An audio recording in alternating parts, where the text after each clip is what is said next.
घर की टैंकी में डूब के जो है वो इंतकाल हुआ और वालिदैन की लापरवाही थी। आखिर मामला है क्या था? मेरे पूरे घर में कोई टैंकी है ही नहीं। ये सिर्फ एक ही बंदे ने ऐसा किया था। मेरी उसके लिए दुआ है कि अल्लाह ताला उसको अपने 2 बेटे दफनाने का मौका दे।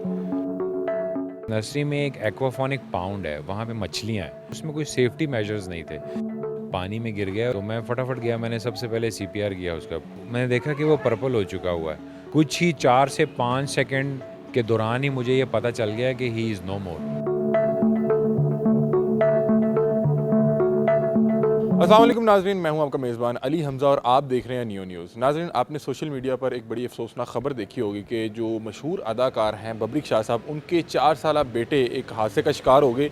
इस हादसे को लेकर बहुत से लोग ना सोशल मीडिया पर अजीबोगरीब बातें कर रहे हैं। कुछ लोग बता रहे थे कि पता नहीं घर की टैंकी में डूब के जो है ये हादसा पेश आया और पेरेंट्स की क्या लापरवाही थी। सारा मामला आखिर है क्या? बबरिक शाह साहब हमारे साथ मौजूद हैं, गहरे सदमे में हैं, इनसे बातचीत करते हैं। अस्सलाम वालेकुम। वालेकुम अस्सलाम। बबरी भाई, कैसे हैं आप? अल्हम्दुलिल्लाह, अल्लाह का बड़ा अच्छा, शुक्र। सबसे पहले बताएं कि मामला क्या था, क्योंकि सोशल मीडिया पे ना हर शख्स अपने मुताबिक तजज़िये कर रहा होता है कि जी घर की टैंकी में डूब के जो है वो इंतकाल हुआ और वालिदैन की लापरवाही थी। आखिर मामला है क्या था?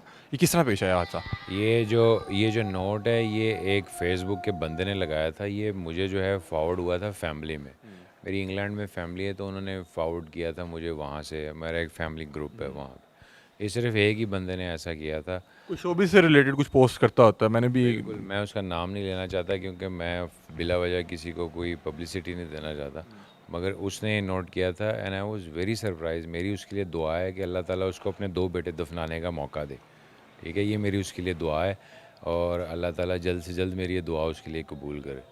और दूसरी बात ये है कि जहाँ तक टैंकी की बात है, टैंकी का तो लेना देना ही कुछ नहीं है घर में। मेरे पूरे घर में कोई टैंकी है ही नहीं।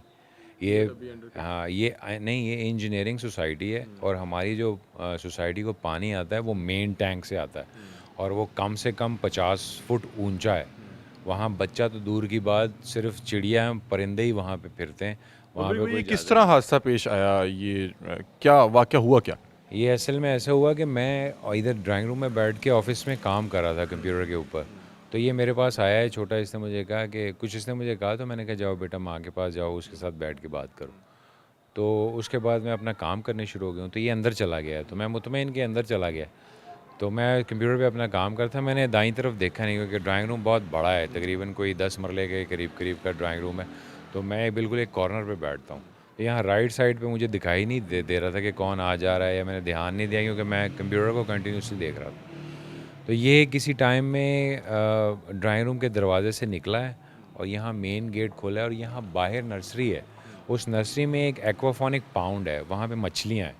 ये लोग वहाँ मछलियाँ देखने जाते थे पहले भी, मगर कोई बड़ा साथ में होता था हर वक्त। तो ये खुद ही अकेला निकल गया है, ड्राइंग रूम का दरवाज़ा खोला, मेन गेट खोला, क्योंकि इंटेलिजेंट बहुत था, इसको सारी चीज़ें खोलने आती थी। इसने खोली हैं तो बच्चे खोल। में एक वैसे भी क्यूरियोसिटी होती है, वो उसमें एक जानने की चाह होती है, वो निकल गया अपनी क्यूरियोसिटी में बाहर। मुझे यकीन माने, ये मेरे जहन और गुमान में भी नहीं है कि अल्लाह ने उसको क्या जहन में डाला कि वो अकेला ही निकल गया। यानी कि अकेला ही निकल गया, ना किसी को बताया, ना कुछ ना कुछ, और ऐसे सीधा वहीं गया जहाँ पाउंड था। वहाँ वो नॉर्मली जाता भी नहीं था, नॉर्मली नहीं जाता था। हम एक्सपेक्ट नहीं करते थे कि ये वहाँ चला जाएगा। तो ये है कि, पर ये है कि जो बनाने वाले ने वो पाउंड बनाया हुआ था उसमें कोई सेफ्टी मेजर्स नहीं थे। यानी कि उसके बाहर कोई जंगला नहीं, कोई बीच में जाल नहीं, हाइट कंट्रोल नहीं। वो तकरीबन एक्वाफोनिक पाउंड जो हैं वो 2 से 2.5 फुट या 3 फुट से ज़्यादा नहीं होते, और उसकी अपनी हाइट 3.5 फुट के करीब करीब थी। तो अगर उसकी हाइट कंट्रोल होती तो फिर चांसेस थे कि हो सकता है कि वो पानी में खड़ा हो जाता। उसको ये पोजीशन बनती ही नहीं कि वो डूबता या कि दीवार को पकड़ लेता, चूँकि पाउंड जो है वो बिल्कुल ग्राउंड लेवल पर बना है। हाँ। नाज़रीन, आपको यहाँ पे एक बात बताते चलें कि इनके घर के बिल्कुल सामने नर्सरी है और बता रहे हैं कि एक ना वहाँ पे एक तालाब नुमा एक शख्स ने खुदाई करके अपने लिए एक मछलियों का फार्म बनाया हुआ था, जिसकी कोई सेफ्टी मेजर्स नहीं है और वो ग्राउंड लेवल पे है। तो वो बच्चा जब गया और बता रहे हैं, हमने देखा है कि वो तालाब सा बनाया हुआ था, वो तकरीबन 9 फुट गहरा था। बता रहे हैं कि बच्चे की 3-3.5 फीट हाइट थी। अगर तो वो 3-3.5 फुट का पाउंड भी होता तो वो बच्चा स्टैंड कर जाता, लेकिन वो इतना गहरा था कि बच्चा क्या, मैं भी वहाँ पे अगर उसके अंदर छलांग लगाता तो मेरे लिए भी बाहर निकलना बड़ा मुश्किल था। स्क्रीन पे उसकी फुटेजेस भी चल रहे होंगे, बाकी मामला बबरिक भाई से जानते हैं। अच्छा, तो बच्चा निकल गया बाहर, फिर? फिर उसके बाद 5 मिनट के अंदर ही जब वो 1-2 मिनट में हमें दिखाई नहीं दिया, तो उसकी वालदा ने मुझसे पूछा कि वो कहाँ है। मैंने समझा घर बड़ा है काफ़ी, तकरीबन अराउंड 20,000 स्क्वायर फीट पे। तो हम ढूंढते रहे कि शायद ये इधर है। तो वालदा उसकी उधर ढूंढने निकली, मैं इधर देखा, अंदर से देखने चला गया, क्योंकि मेरे से ये बच्चे जो हैं ये शरारत करते हैं ना, तो ये छुप जाते हैं नीचे, बेसमेंट में भी चले जाते हैं। तो मैंने कहा शायद अंदर चला गया, तो मैं अंदर चला गया, ये लोग बाहर ढूंढ रहे थे। जैसे ही इन्होंने चीख की आवाज़ सुनी मैंने, तो मैं फटाफट बाहर गया, तो एक बंदा उसको सीपीआर देने की कोशिश कर रहा था। तो मैं समझा शायद उन्होंने अभी अभी इसको निकाला है, पानी में गिर गया और इसको अभी अभी उन्होंने निकाला है। तो मैं फटाफट गया, मैंने सबसे पहले सीपीआर किया उसका, मतलब फेफड़ों में फुल हवा भर के ज़ोर लगाया कि ताकि पानी बाहर आ जाए। उसको मैंने कई दफ़ा पंप किया, तो पानी उससे काफ़ी बाहर निकल आया, मगर उसके फेफड़े होते हैं छोटे बच्चे के। तो मैं एक्सपेक्ट कर रहा था कि ये खांसेगा और ये ज़िंदा हो जाएगा, मगर जब मैंने उसको उसके चेहरे की तरफ 1 सेकंड 2 सेकंड के लिए देखा, जब मैं एक्सपेक्ट कर रहा था कि ये अभी उठ पड़ेगा क्योंकि पानी निकल रहा है, हाँ रिस्पॉन्ड करेगा क्योंकि पानी निकल रहा है, तो मैंने देखा कि वो पर्पल हो चुका हुआ है। तो दैट वाज अ साइन कि इसकी हार्ट बीट नहीं चल रही और ब्लड प्रेशर जो है इसका बिल्कुल लो हो गया है। तो मैंने सोचा कि मैंने हार्ट बीट को भी नहीं देखा, उसको वहीं से उठाया और अस्पताल ले गया। हॉस्पिटल लेके गया, हॉस्पिटल वालों ने भी वही किया जो मैं कर रहा था। भाई मैंने उनको ये कहा भी कि थोड़ा सा इलेक्ट्रिकल शॉक वगैरह दें, शायद ये रीस्टार्ट हो जाए। उन्होंने कहा शाह जी उसकी धड़कन ही नहीं चल रही, तो हम उसको शॉक देंगे तो क्या उससे कुछ भी नहीं होना। जी, वो क्या लम्हात थे जब आप सीपीआर देने की कोशिश कर रहे थे और एक्सपेक्ट कर रहे थे कि रिस्पॉन्ड करेगा वो, एक पेरेंट वालिद के क्या जज्बात? देखिए मैं तो उस वक्त ये सोच ही नहीं रहा था कि ये जो है इंतकाल करे। मेरी तो कोशिश ये थी कि इसको मैं किसी तरीके से स्टेबल कर दूं। मैं इस पॉइंट पे अगर मैं अपना हौसला हार जाता तो मैं उसको सीपीआर भी नहीं दे सकता था। तो जो एड थी वो बहुत ज़रूरी थी, तो मैंने उसको पुश किया इसीलिए। मगर कुछ ही 4 से 5 सेकंड के दौरान ही मुझे ये पता चल गया कि ही इज़ नो मोर। मेरे दिल ने मुझे कहा कि इसमें इसमें ज़िंदगी नहीं है। तो जैसे ही मैं उसको लेके गाड़ी में जाने लगा, तो मेरी वालदा मुझे कहती हैं क्या है बेटा? मैंने कहा माँ जी कुछ भी नहीं है इसके अंदर बचा। तो मेरी वालदा तो रोने लग गई थी, मगर मैं अपनी बीवी की तसल्ली के लिए उसको ले गया अस्पताल, वरना मैं ये बात जानता था कि शायद 0.1% चांस हो कि ये बचा हो, क्योंकि 5-10 मिनट बच्चे के लिए पानी में रहना ये बहुत ज़्यादा है। वो तो छोटे छोटे से फेफड़े होते हैं, 1 मिनट भी मैं समझता हूँ कि रहना बहुत मुश्किल है। अच्छा, ये जो सामने तालाब सा है जहाँ पे वो फार्मिंग कर रहे थे, ये क्या कोई गवर्नमेंट अप्रूव्ड है नहीं या नहीं, ये आप मैंने बता रहे हैं कि पहले भी कोई इसी नौयत का हादसा पेश आते-आते बचा? हाँ ऐसे ही है, इवन नर्सरी के अपने बच्चे भी गिरे हैं यहाँ पर, मगर ये है कि वो लोग मौके पे मौजूद थे जब ये गया, तो ना हम में से कोई था, और इत्तेफाक की बात है कि नर्सरी का कोई एम्प्लॉय भी नहीं था वहाँ पर।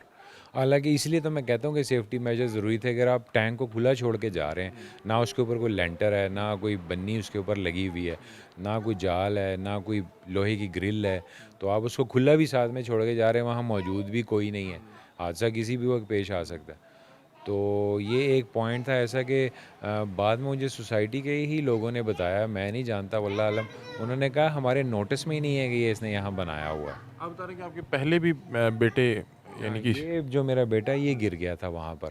ये बहुत छोटा था, मगर ये इतना छोटा नहीं था, इसने वहाँ का रॉड वगैरह, एक पानी का रॉड जा रहा था, उसको पकड़ लिया था, और इसके साथ इसका बड़ा भाई था, उसने उसको हाथ दे के जो है वो निकाला। मेरी वालदा ने देखा, उन्होंने मुझे उठाया।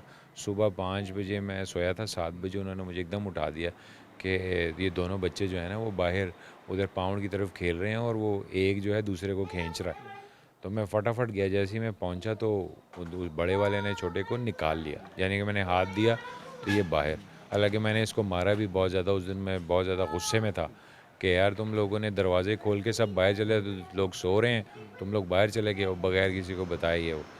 अभी मैंने देखा है कि वो बंद कर दिया हुआ है तालाब। बंद तो आपने तब नहीं कोशिश की कि यार कोई हादसा पेश आ सकता है? वल्लाह आलम मेरे तो जहन व गुमान में भी नहीं था, ना मेरा आखिरी बेटा पैदा हुआ था, ना मेरे पास, ये दो ही बड़े थे उस वक्त, और एक जो छोटा था वो गोद में था। तो मैंने कहा अल्लाह का शुक्र जान के कि चलो इसकी जान बच गई है, तो मैंने कोई एक्शन नहीं लिया उस बात के ऊपर। फिर मैंने सोचा कि यार इसका भी रिस्क चल रहा है, हो सकता है, मुझे नोटिस में ही था, मैं समझा शायद सोसाइटी ने ही इसको परमिशन दी हुई है, तो मैंने कहा चलो इसके नोटिस में मेरे था कि ये लोग अपने पौधों को पानी लगाते हैं, इनके बच्चे हैं, कहाँ से रिस्क लिखा हुआ है। तो ये ज़रूर मैंने उसको कहा था कि यार कुछ सेफ्टी इसकी होनी चाहिए, ये बहुत गहरा है। जब ये बन रहा था? हाँ बन रहा था तब भी, और जब ये वाक़या हुआ था तब भी मैंने 2-3 दफ़ा बीच में इनको ऐसा कहा था कि यार ये जो है ना ये मेरे घर के सामने बना हुआ है, बच्चे भी हैं, और ये गहरा भी बहुत है, तो कम से कम कुछ नहीं तो कोई बाड़ शाड़ इसके लगा दो ताकि कोई अंदर ना जाए बीच में, वो गिर ना जाए यानी कि बीच में।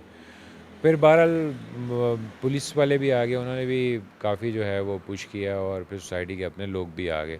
फिर मैंने मालिक को कहा, मैंने कहा ये किसी भी सूरत यहाँ खुला नहीं रहेगा। मैंने कहा आज मेरा मर गया है, कल को किसी और का गिर जाएगा। तो मैंने कहा इसको, पुलिस वाले कह रहे थे कि आप 302 करें, इसके ऊपर हम कार्रवाई करते हैं। मैंने कहा नहीं यार 302 अब करके क्या करना है, मेरे दिल को मैंने कहा तसल्ली तो होनी नहीं है।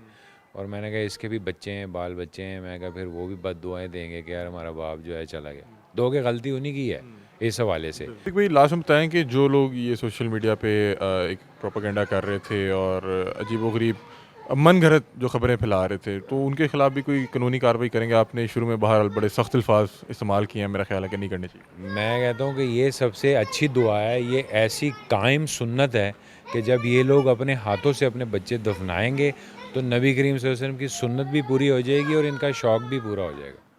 ये नबी करीम सल्लल्लाहु अलैहि वसल्लम की सुन्नत है। नबी करीम सल्लल्लाहु अलैहि वसल्लम ने अपने तीनों बेटे अपने हाथों से दफनाए, मैंने भी दफनाया। अल्लाह ने मुझे, इस काबिल नहीं था, अल्लाह ने मुझे ये तौफीक दी है कि मैं दफना सकूं।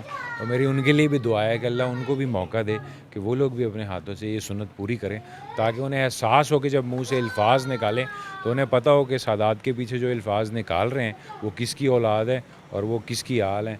तो उनको भी पता हो कि उनके पीछे क्या बात करनी चाहिए। बात करने से पहले उनको देखिए हमारे तो ख़ानदान में, हम तो सादात हैं, हम तो हुसैनी हैं, अल्लाह ने कोई ना कोई सुन्नत दीन की हमारे आल पर उतारनी ही है, कोई ना कोई सुन्नत हमें अपने अपने नाना की पूरी करनी ही है, ठीक है, क्योंकि हमारी आल ऐसी जुड़ी है।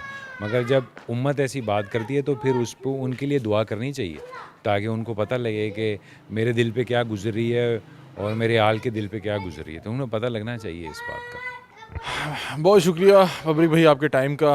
इस वक्त गहरे सदमे में हैं और ज़ाहिरी बात है कि जब आप इतने गहरे सदमे में हो और कोई आपकी जो सदमा है उस पर सम व्यूज़ लेने के लिए, कुछ पैसे कमाने के लिए उल्टी सीधी खबरें फैलाए, तो इनका गुस्सा बहरहाल जायज़ है।